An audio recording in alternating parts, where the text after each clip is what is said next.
The Where Our Minds Wander podcast may contain sensitive content and explicit language. Listener discretion is advised.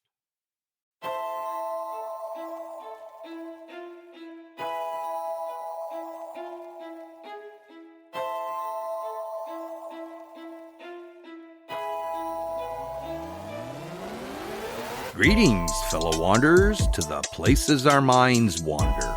The house at the end of the dirt road, where disembodied voices whisper and strange sounds make the living shiver. Where shadows lurk at the edge of the woods, just outside your back door.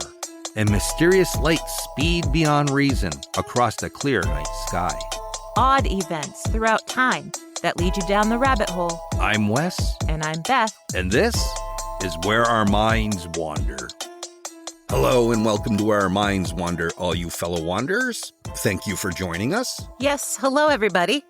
Before we get into tonight's stories, we have a bit of housekeeping to do. If you haven't already, please leave us a comment and a 5-star rating on whatever listening platform you listen to our show on, whether it be Spotify or Apple or even through our website. It really helps us become more visible and become a suggested podcast for new people looking for a new show to listen to. And we would greatly appreciate it. And the best part is it's a way for you all to support the show without costing you anything.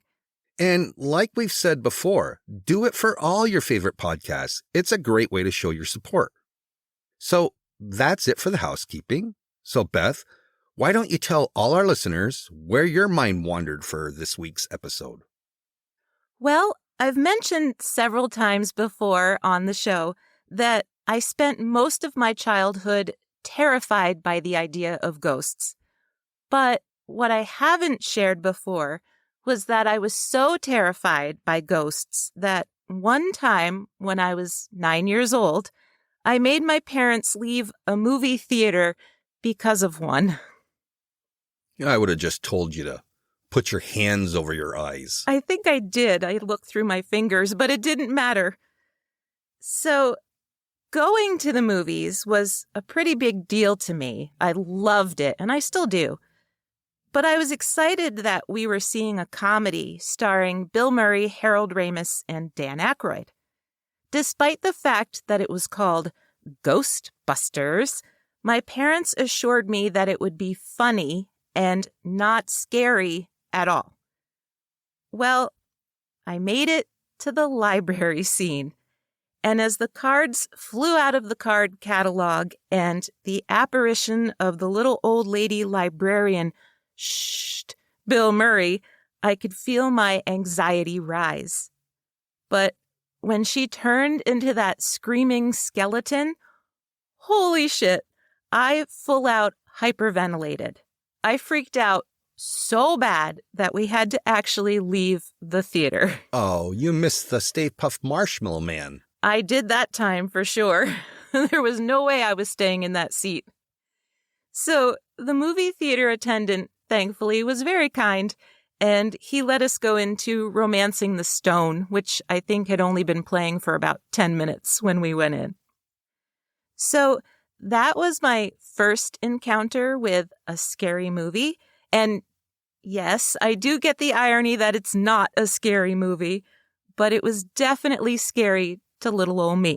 Well, you were only 9. I guess we can give you a pass. Well, my family didn't watch scary movies either, so that was the scariest thing I'd ever seen. So I'm not sure if everyone knows this, but Dan Aykroyd co-wrote the Ghostbusters script for a pretty interesting reason. He wanted to pay homage to his family's long history in the paranormal. So tonight I'm going to talk about the origin story behind the movie that scared 9-year-old me. Dan Aykroyd's great-grandfather, Dr. Samuel Augustus Aykroyd, was born in Storrington Township, Ontario, in 1855. Storrington, which is in eastern Ontario, is about 20 miles from the city of Kingston.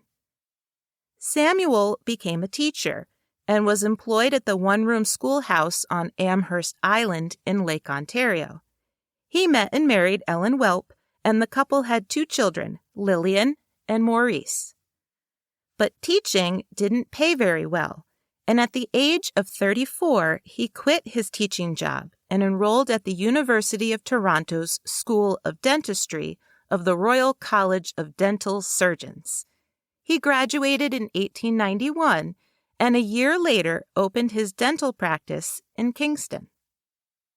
Dr. Aykroyd found that many of his patients seemed to avoid necessary dental work because it was so painful. I mean, it was the 1890s after all. But he was rather open-minded, and he started to look into this thing called mesmerism. It seemed like some doctors were having great success with pain control if they hypnotized patients before procedures. Now, it doesn't seem likely that Dr. Aykroyd himself actually tried it, but it did get him thinking, and soon he was researching another idea tied to hypnosis. Perhaps people under the influence could speak to the dead. Dr. Aykroyd wholeheartedly joined the spiritualism movement, holding seances in his farmhouse near Sydenham. Guests would be invited to sit around the parlor table, join hands, and attempt to commune with the dead. Walter Ashurst was one of these guests. He was a machine operator that Dr. Aykroyd had befriended in 1917. Ashurst believed that he could channel spirits if given the chance, and Dr. Aykroyd invited him to come stay at the farm. According to mentalfloss.com, Ashurst was quite successful, channeling someone from the Ming dynasty, a prince of ancient Egypt, and 3 indigenous men who said their names were Black Hawk, Broken Arrow, and Black Feather. He also allegedly channeled Dr. Aykroyd's own great-grandfather. In later years, at a seance conducted in Maurice's home, because he was all grown up by then, a spirit horn allegedly rose in the air and floated over the attendees' heads. Ashurst stayed on at the Aykroyd farm for 12 years, from 1921 to 1934, and the 2 men held near-weekly seances, always inviting the same guests. They felt that in order for spirits to feel comfortable enough to communicate, they should feel that the people trying to summon them were familiar. The doctor took copious notes about his seance experiences, filling, it turns out, 83 notebooks. Now, these frequent seances were great, but like other researchers in the paranormal, Dr. Aykroyd wanted further proof. He wanted to witness either spirits actually manifesting, or he wanted to see some ectoplasm. In an article from the Sydney Morning Herald, Dan Aykroyd said, quote, Sam began to do research into some of the stuff that British physicist Oliver Lodge and British chemist William Crookes and Arthur Conan Doyle were doing, really trying to scientifically understand how voices can reach back from the past and how apparitions can appear. My great-grandfather was a part of that scientific inquiry, end quote.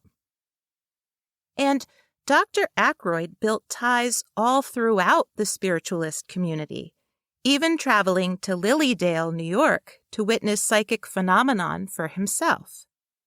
Now, if you haven't heard of Lilydale, it's a community near Buffalo where psychic phenomenon and mediumship has been welcomed and encouraged since 1879. Back at the farm, during seances, as Walter Ashurst channeled various spirits, Dr. Aykroyd really hoped to see some ectoplasm. And although several spirits promised it would happen, he never actually got to witness any. But Peter, Dr. Aykroyd's grandson and Maurice's son, would watch from the doorway as these seances took place, and he was definitely mesmerized by what he saw. Mr. Ashurst would seemingly speak in other voices that were not his own. After his death in 1933, Dr. Aykroyd's son, Maurice, carried on the research into the paranormal. According to Mental Floss, Maurice was an engineer with the Bell Telephone Company, and he spent a good deal of time trying to invent a spirit phone.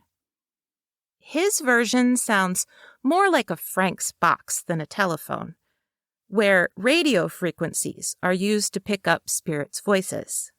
But despite his efforts, he wasn't successful. Maurice's son, Peter, the one who used to stand in the doorway during his grandfather's seances, well, he became a civil engineer and worked as a policy advisor to Canadian Prime Minister Pierre Trudeau. But he also shared the family interest in ghosts. He subscribed to various paranormal journals, like the American Society for Psychical Research, Fate magazine, which we were introduced to last week. Yes, by our buddy Johnny. Yes, we were. And the British Society for Psychical Research. And when Peter discovered the box full of his grandfather's handwritten journals, as I'd said earlier, there were 83 of them, and they were all written in pencil. But they spanned from 1905 to 1931, and he had some fascinating reading material. The journals documented the seances and Dr. Aykroyd's own thoughts about the afterlife. Peter knew he had to do something with them, and so he co-authored the book, A History of Ghosts, The True Story of Seances, Mediums, Ghosts, and Ghostbusters, which was published in 2009. Now, Peter Aykroyd is actor Dan Aykroyd's father. And Dan has said in numerous interviews over the years that he grew up with paranormal literature all around his house, and that the existence of ghosts was just a given. But when he read his great-grandfather's journals, he was doubly intrigued, especially by the pragmatic way Dr. Aykroyd went about studying the phenomenon. So, in 1979, after Dan had left Saturday Night Live, and he read an article on parapsychology in one of the American Society of Psychical Research journals, he came up with the idea for Ghostbusters. Ghostbusters, which came out in 1984, was originally intended as a film for Dan Aykroyd and John Belushi, where the two of them would travel through time and space battling ghosts. But when Belushi died in 1982 and studios deemed the project too expensive, Aykroyd teamed up with Harold Ramis and rewrote the script, setting it entirely in New York City. For those of you who don't know, the main characters, who are three parapsychologists named Peter Venkman, Ray Stantz, and Egon Spengler, played by Bill Murray, Aykroyd, and Harold Ramis, well, they may just be the most well-known ghost hunters in all of movie history. Despite continuing studio concerns over the budget, which was $25 to $30 million, the project continued. And it's a good thing it did, considering it quickly became, and I would argue still is, a cultural phenomenon. The movie grossed $282.2 million during its initial run, making it the number 2 highest-grossing movie in the U.S. and Canada that year, and the highest-grossing comedy of all time. Plus, it cemented the phrases, "Back off, man, I'm a scientist," and "Listen, you smell something?" in our cultural lexicon. And when you watch it, the influence of Aykroyd's family history is embedded throughout the entire film. From the psychic experiments Venkman runs on unsuspecting college students, to the methods the Ghostbusters use to contact and deal with ghosts. When asked about it later in 2014, Dan said, quote, It's the family business, for God's sake, end quote. And according to an article on yahoo.com titled, it's got a long title, titled, Dan Aykroyd Explains How His Lifelong Belief in the Paranormal Led to Ghostbusters, This Stuff Is Real, by Kevin Palawi, Dan has had several paranormal encounters of his own.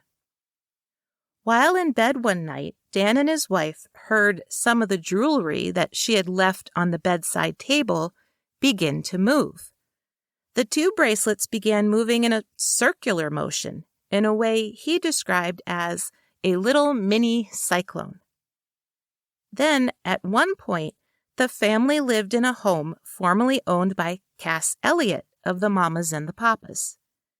Dan said in the article that one night, when he was alone in the house and he had gone to bed, he heard the bedroom door open. He felt a chill, and then the unmistakable feeling of something getting into the bed next to him. He actually felt the bed compress. Now, his reaction made me chuckle, because instead of freaking out or going to sleep on the couch or in another room, he said he had just gotten home from work. He was super tired, so he, quote, just snuggled up next to it and went to sleep. I had a good night's sleep, actually. Well, it sounds like they just cuddled, so there's no harm in that. It could have been much worse. I guess so. If I felt something get in bed with me, I don't care how tired I am, I would be out of that room. His daughter apparently also saw two apparitions in the same house, a red-headed man and girl. The two ghosts walked by at the end of a hallway. Dan figured that it was the couple he'd heard a rumor about, that someone had died of a drug overdose in the house and was buried in the hills nearby. A third encounter he shared in the yahoo.com article involved an ex-Army boxing champion. This friend of his saw a black mass move across the stairs, and the family often heard the Stairmaster turn on by itself. In 2020, Dan Aykroyd continued his quest to keep both feet in the paranormal realm by narrating Hotel Paranormal on the Travel Channel. The series retells guests' experiences at haunted hotels and motels. Aykroyd felt their stories needed to be told as a way to help them deal with witnessing the paranormal. As he put it in the Yahoo article, quote, "It's happened to people hundreds of thousands of times in the history of our planet, where there's vivid evidence of the fact that there is survival of life and consciousness after death," end quote. So, little did I know, as a 9-year-old kid, that the movie that accidentally scared the bejesus out of me was actually rooted in one family's history of research and a lifelong fascination in the paranormal. And it's kind of ironic, since in some small ways, that's the turn that my life has taken as well. And for those of you who are wondering, yes, I did watch the whole movie. I think I was probably about 12, and it didn't scare me. And I've watched it probably a dozen or so times since then. Wow. You're a trooper. And then I met you, and my kids and I turned you on to The Ring and all kinds of scary movies. I know. I don't know how I did it. I just held hands with that scared little girl inside and said it'll be okay. Yeah. Little 9-year-old girl saying, it's okay. It's not that scary. It's no librarian turning into a skeleton, but... Yeah.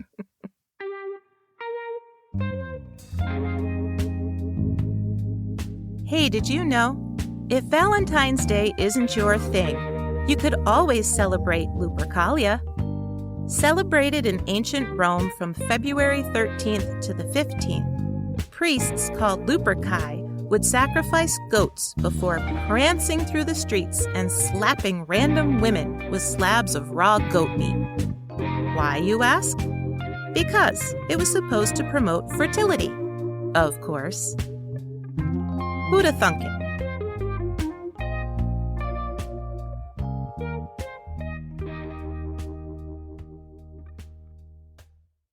All right, well, where did your mind wander this week? Well, you know that I really don't like swimming in the lake or the ocean. If the water is clear and I can see my feet, then I'm good to go. But if it's dark and deep, then no way. I don't like not knowing what's underneath me that I can't see. So if you're like me, this just might reinforce your fear. Ruh-roh. In Japan, there have been stories going around about a rather chilling ocean-dwelling cryptid for the last 20 years. This relatively new creature may have actually been around for centuries, but it was only through pure luck that it was spotted. And from the descriptions, we might have been better off never knowing about its existence. This thing is as creepy as all hell. Described as 60 to 90 feet long, this pale blue to pure white sea monster has the body size and shape of a massive whale, but its head is disturbingly human-like. Its only features are a small slitted mouth and dark eyes. It has arms that certainly sound human-like because each end in 5 fingers. Depending on the source, the creature's back end either ends in a mermaid's tail or with human-like legs which enable it to walk on land. In some cases, people who have seen it claim that it actually has 2 human-like torsos that connect into one blubbery-like body. And it's 60 to 90 feet long? Yes, it's massive. Ooh. It's this strange and unexpected similarity to humans that has earned this ocean cryptid the name Ningen, which means human in Japanese. It's so talked about in Japan that one website even said it's as popular there as Bigfoot is in the United States. But the kicker is, it was discovered off the coast of Antarctica. So, are you confused yet? Well, the reason the Ningen has become so popular in Japan is because it was a Japanese research vessel that first spotted it back in 2007 off the Antarctic coast. According to an article in Thought Catalog titled 12 Facts About the Ningen, the Creepiest Animal You've Never Heard of, by Emily Madriga, the crew of the research vessel initially thought that the disturbance in the water was caused by a submarine. But as they approached it, they realized that it wasn't any kind of boat. It was most definitely a living creature. They were able to take several photographs and videos of the thing.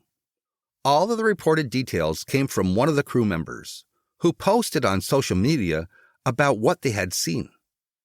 According to the exemplar article, The Ningen, Monster of the Antarctic, by Darcy Nadell, the poster claimed that the vessel was actually a government vessel out researching whale populations. Since none of the research vessel's photographs or video was released to the public, and since the boat belonged to the government, an instant conspiracy theory was born.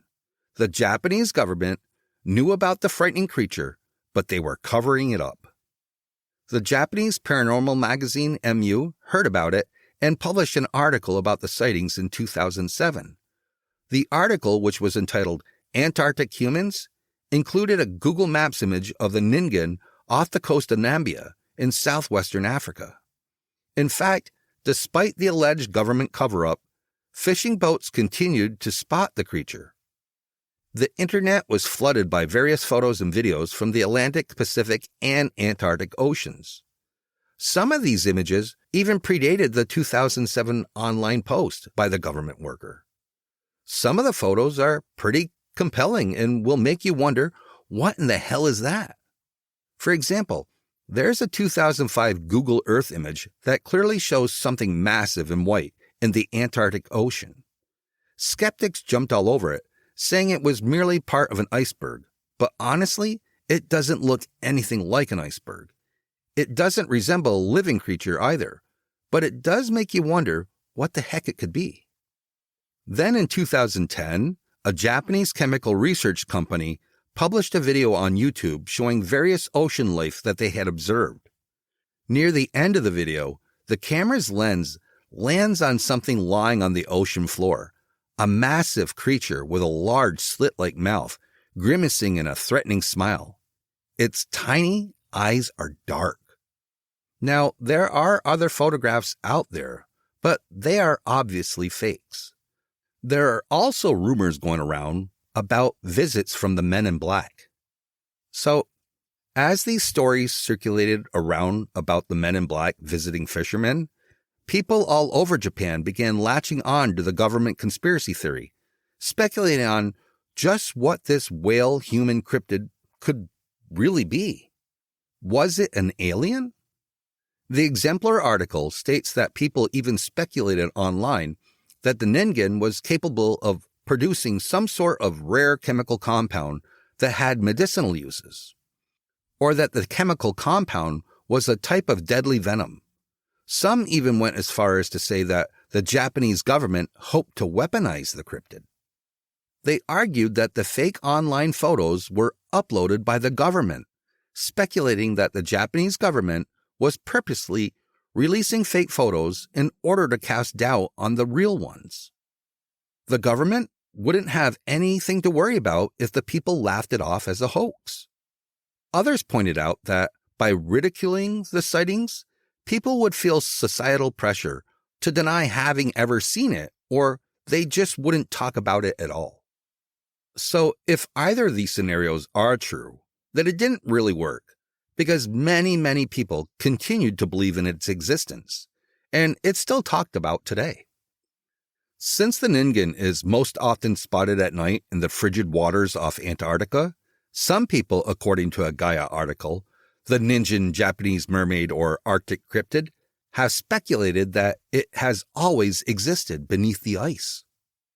They pointed out that several hydrothermal vents have been discovered, and clustered around them are all kinds of bizarre creatures, like the Antarctic scale worm, which might just be the most horrifying-looking creature I've ever seen. Now, calling it a worm is super misleading, since the thing can grow up to 8 inches long and 4 inches wide. Their tail ends aren't so bad. They kind of look like one of those Swiffer mop things, but they're a cream color with brown or gold-tinted edges. But their heads? Holy shit. They're just big, eyeless bulbs with a mouth that looks like the alien in the Alien movies. Since some scientists theorize that this is where life on Earth may have originated 4.6 billion years ago, and if the creatures like the scale worm exist, then why not the Ningen? Some websites offer a slightly different take on what a Ningen is, that it's some sort of underwater albino ape. That one does sound a little far-fetched, and marine biologists are more likely to offer possible misidentified known animals as possibilities. For example, they suggest that it's an albino stingray. Only problem is, a stingray doesn't look anything like a massive human being. Not a big blubbery whale thing with multiple torsos and... Yeah. No. As for the 2010 YouTube video, scientists suggested that the camera merely got a shot of a snaggle-toothed snake eel. Now, to be fair, snaggle-toothed snake eels are really nasty looking, and they do have somewhat of a rounded head and razor-sharp teeth. However, they are known to inhabit the muddy silt of shallow tropical waters. The only known specimen was accidentally caught in an inlet of Panama. But here's the thing. They are only thought to grow about as big as 41 inches. So it can't possibly be the same thing if it lives in shallow tropical waters. No, not at all. But that's my opinion. Right. So with that said, I decided for myself to look into known animals that specifically live in Antarctica. There are penguins, of course, but there are also elephant seals. Now, what I found in my research is that male elephant seals can weigh as much as 8,800 pounds and grow as big as 20 feet in length. They can also dive to depths of 7,000 feet underwater and stay under for up to 2 hours. They also have a pretty long swim time during their migration period, a whopping 21,000 miles, pretty much the entire distance of the Antarctic Ocean. When they molt, their underlayer of new skin is a light gray color. But their population is in the 740,000 range, making them a pretty common sight. And the male elephant seals, well, they had those funny-looking noses that they are named for, which definitely do not give them a human-like face. So is it possible that fishermen and the original research vessel just misidentified an elephant seal? Yes, but if that were the case, you'd think that scientists would be pointing that out, which they aren't. Huh. And then there's those pesky rumors going around about the Japanese government destroying photographic evidence in order to keep the public from knowing the truth. There's also the rumor that they are collecting their own evidence and burying it from the public eye. So, is the Ningen real? Well, I guess it just depends on who you ask, or who you want to believe. But you won't be going in any oceans or lakes anytime soon. Oh, hell no. See, it doesn't bother me at all. I actually like the lake because I know that there can't be anything too big in our lake besides champy and sturgeon. Yeah, sturgeon are frightening enough. Even pike. Are they creepy too? Oh, God, they're creepy as hell. Oh. Well, that's all right. We haven't been to the beach in a very, very long time. And No. we're not going anywhere near Antarctica anytime soon. That's why I had a pool.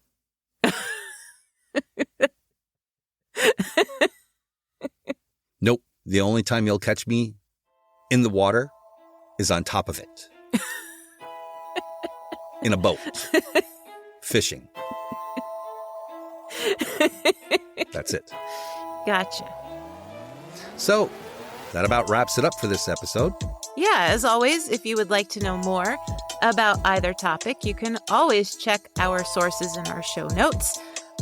There's always a lot more than we can cover in just one episode. So if it piques your interest, go for it. See what else is out there. And with that said, we'll see you all next week for an all-new episode of Where Our Minds Wander. See you soon.